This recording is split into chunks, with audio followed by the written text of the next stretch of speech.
مسیحی یورپ صدیوں سے اسلام سے کھار کھائے بیٹھا تھا۔ مسلمان اس کی پوری مشرقی سلطنت پر قبضہ کر چکے تھے اور ان کے تمام مقدس مقامات مسلمانوں کے قبضے میں آ چکے تھے، لیکن طاقتور اسلامی سلطنتوں کی موجودگی اور ہمسایہ مسیحی سلطنتوں پر مسلمانوں کی مسلسل پیش قدمیوں کی بنا پر عیسائیوں کو حملہ کرنے کا حوصلہ نہیں ہوتا تھا۔ 5ویں صدی ہجری اور 11ویں صدی عیسوی کے آخر میں ایسے حالات و اسباب پیش آئے کہ یورپ کے صلیبی مجاہدین نے شام و فلسطین کا رخ کرنا شروع کر دیا اور ان کی فوجیں سیلاب و طوفان کی طرح فلسطین میں پھیل چکی تھیں۔ 492 ہجری بمطابق 1099 عیسوی میں صلیبیوں نے بیت المقدس کو فتح بھی کر لیا اور چند سال کے اندر اندر ملک فلسطین کا بڑا حصہ یورپ کے عیسائیوں کے ہاتھوں میں چلا گیا۔ صلیبیوں نے داخلہ بیت المقدس کے موقع پر فتح کے نشے میں سرشار ہو کر مجبور مسلمانوں کے ساتھ جو سلوک کیا، ان کا ایک ذمہ دار مسیحی مورخ ان الفاظ میں ذکر کرتا ہے: بیت المقدس میں فاتحانہ داخلے پر صلیبی مجاہدین نے ایسا قتل عام مچایا کہ بیان کیا جاتا ہے صلیبیوں کے گھوڑے جو مشرق عمر میں داخل ہوئے تھے گھنٹوں گھنٹوں خون کے چشمے میں ڈوبے ہوئے تھے۔ بچوں کی ٹانگیں پکڑ کر ان کو دیوار سے دے مارا گیا یا ان کو چکر دے کر فصیل سے نیچے پھینک دیا گیا۔ بیت المقدس کی فتح اسلامی سلطنت کے ضعف اور زوال اور مسیحی دنیا کی بیداری اور اس کی نوخیز طاقت کی خبر دے رہی تھی۔ عالم اسلام میں خطرے کی گھنٹی بج رہی تھی۔ مسیحیوں کے حوصلے اتنے بلند ہو چکے تھے کہ نالڈوائی کرک نے مکہ معظمہ اور مدینہ طیبہ پر بھی چڑھائی کا ارادہ کیا تھا۔ واقعہ ارتداد کے بعد اسلام کی تاریخ میں اس سے زیادہ نازک وقت اور خطرے کی گھنٹی نہیں آئی تھی۔ عین اس کشمکش اور بڑھتی ہوئی مایوسی کے عالم میں عالم اسلام کے افق پر ایک نیا ستارہ طلوع ہوا۔ جس گوشے سے امید نہ تھی، وہاں سے ایک نئی طاقت ابھرنا شروع ہوئی۔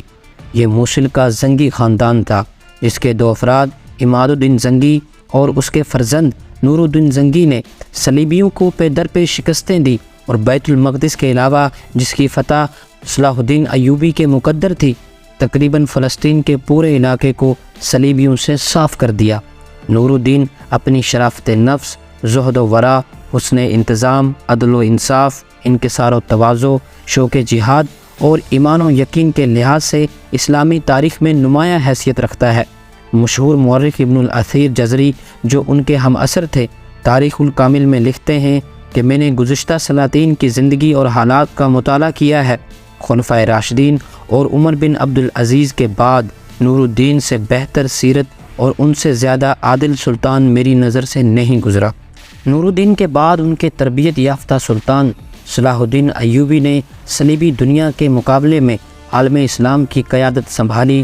بالآخر مختلف مارکوں کے بعد انہوں نے حطین کے میدان میں 14 ربیع الاول 583 ہجری بمطابق 1187 کو صلیبیوں کو ایک ایسی شکست دی جس سے ان کی کمر ٹوٹ گئی اور ان کی قسمت پر شکست کی مہر لگ گئی۔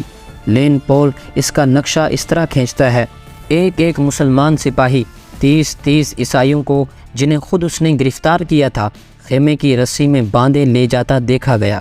ٹوٹی ہوئی صلیبوں اور کٹے ہوئے ہاتھ پاؤں میں مردوں کے ڈھیر اس طرح لگے تھے جیسے پتھر پر پتھر پڑے ہوں، اور کٹے ہوئے سر زمین پر اس طرح بکھرے پڑے تھے جیسے خربوزوں کے کھیت میں خربوزے پڑے نظر آتے ہوں۔ مدتوں تک جنگ کا میدان، جس میں یہ خونی لڑائی ہوئی تھی اور جہاں بیان کیا جاتا ہے کہ 30,000 آدمی مارے گئے، مشہور رہا۔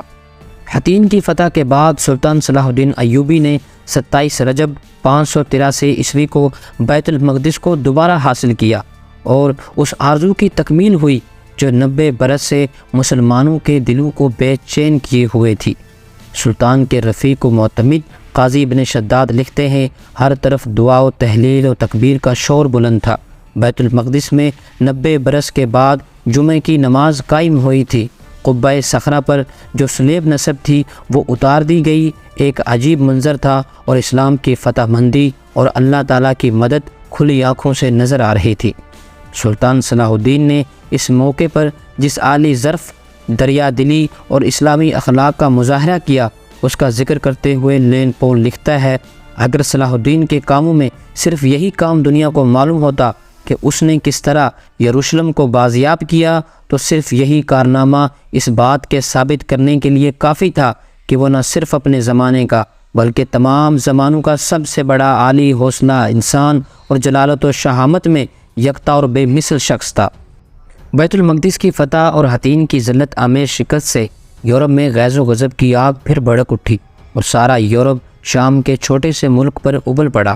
ان سب کے مقابلے میں تنہا سلطان صلاح الدین ایوبی تھا اور اس کے اعزا اور چند حلیف جو پورے عالم اسلام کی طرف سے مدافعت کر رہے تھے۔ آخر 5 برس کی مسلسل خونریز جنگوں کے بعد 1193 عیسوی میں رملہ پر دونوں حریفوں میں جو تھک کر چور ہو گئے تھے صلح ہوئی۔ بیت المقدس اور مسلمانوں کے مفتوحہ شہر اور قلعے بدستور مسلمانوں کے قبضے میں رہے۔ ساحل پر عکا کی مختصر سی ریاست عیسائیوں کے قبضے میں تھی اور سارا ملک سلطان صلاح الدین ایوبی کے زیر نگی تھا۔